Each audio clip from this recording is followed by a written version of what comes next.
Vi står lige nu midt i Bergamo og skal til at med en bus op til bjergene til en by, der hedder Lovere.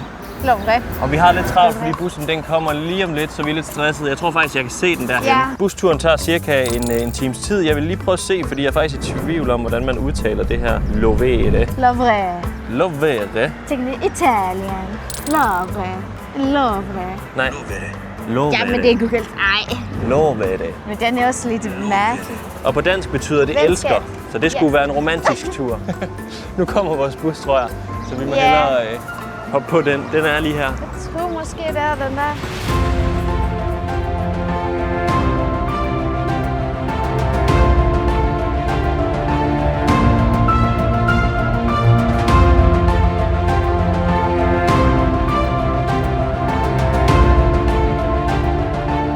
Og ud af det blå kommer der bare en hel masse heste, som følger efter en hestetræner. Altså sådan noget 20-30 forskellige heste. Ej, se, der er en lille følge også.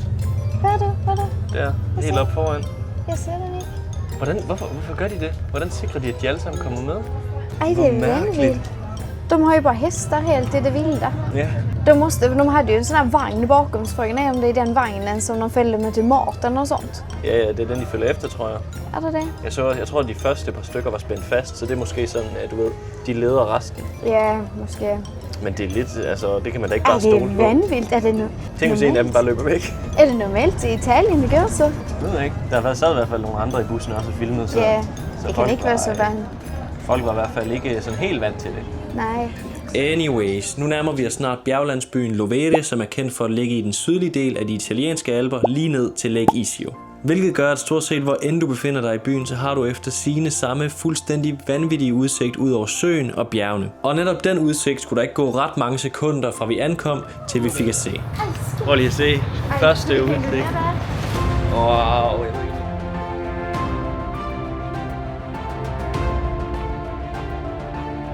Kan man se det på kameraet? Ja, det tror jeg.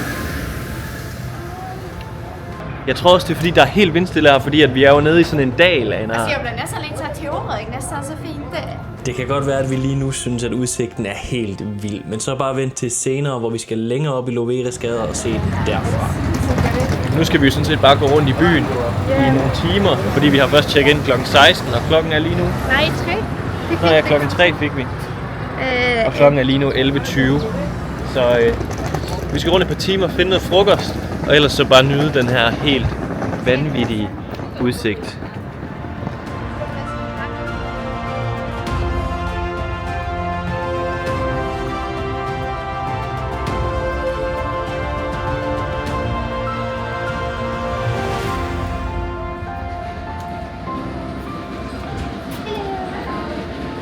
Can we sit? Yes.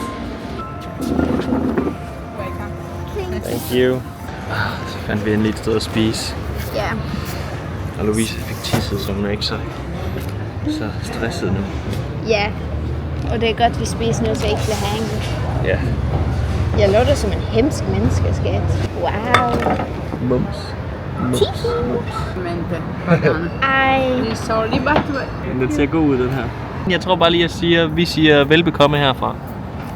Ja, det gør vi. Efter vores frokost smuttede vi ned til vandet for at få noget væske indenbords og vente på, at vi kunne tjekke ind på vores Airbnb. Godt, skat. Sådan. Godt. Jeg kunne høre en salamander. Nej. Ej, fy. Se den. Ej, det er så flot her. Jeg tror ikke, man forstår. Det er crazy. Hvad synes du, skat? Jeg synes også, det er meget flot. Og hvad endnu flottere er min øl. Kan jeg vide, hvor mange indbyggere der er? Ja. Det må jeg lige sætte på skærmen. Antal indbyggere. Nej. Den var lige der. Var den der? Ja, Hvor kommer de så tæt på? der fik jeg faktisk også lidt... Men er de ikke bange for os? Jeg forstår ikke, at de ikke var bange. Om jeg var en salamander, ville jeg være bange for mennesker. Du er bange for mennesker, og du er ikke en salamander. Det er rigtigt. Jeg er bange for mig. Skal det lidt træls, fordi jeg bliver presset over mod salamanderen. Ej, det her var dejligt. Den fanger lige en fisk. Så fik den aftensmad. Nu får vi snart lov til at komme ind i vores Airbnb. Ja.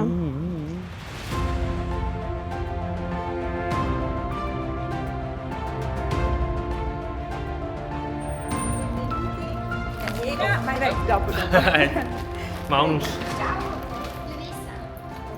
Prøv lige at se en udsigt, kan. Ja, det er vanvittigt. Wow.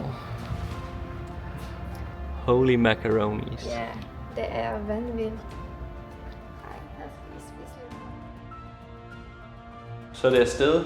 Louise har fundet et par butikker, vi skal ud og kigge i, og så skal vi ud og have en forsmag på den natur, som vi virkelig skal ud og se i morgen. We're going on a trip in a favorite rocket trip. Coming through the sky. Little limestone. Jeg tror ikke, du kan tekst. Er det ikke så? Nej. Det lyder godt. Ej, se, skat. Så kan man have sådan et hemmeligt sted til at gemme sig alkohol. Du skal ned og se. Ned, længere ned. Se derinde.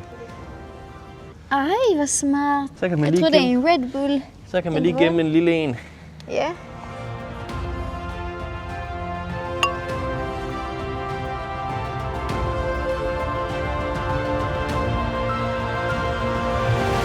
Var det bare de 2 butikker, eller hvad? Ja, det var en nemt. Okay.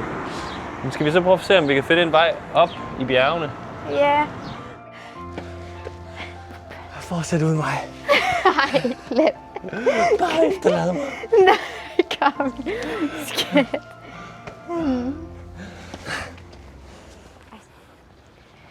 Men prøv lige at se en udsigt, vi går til her. Selvom det er varmt og lidt hårdt, så er det det hele værd.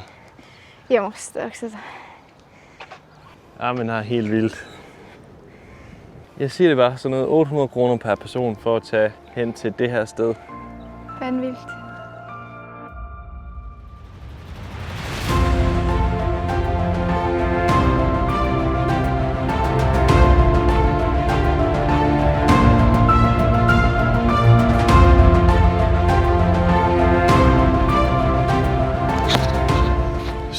Så er vi tilbage i hytten igen, og vi er helt færdige, så jeg tror ikke, der kommer til at ske så meget mere i dag. Jeg tror bare, vi skal lave lidt mad, Louisas gode pastaret, og så skal vi slappe af og være klar til i morgen, hvor vi skal ud og vandre i bjergene her. Ja. Vi siger i hvert fald godnat herfra, og så gør dine ting, skat. Hej du! Hej då!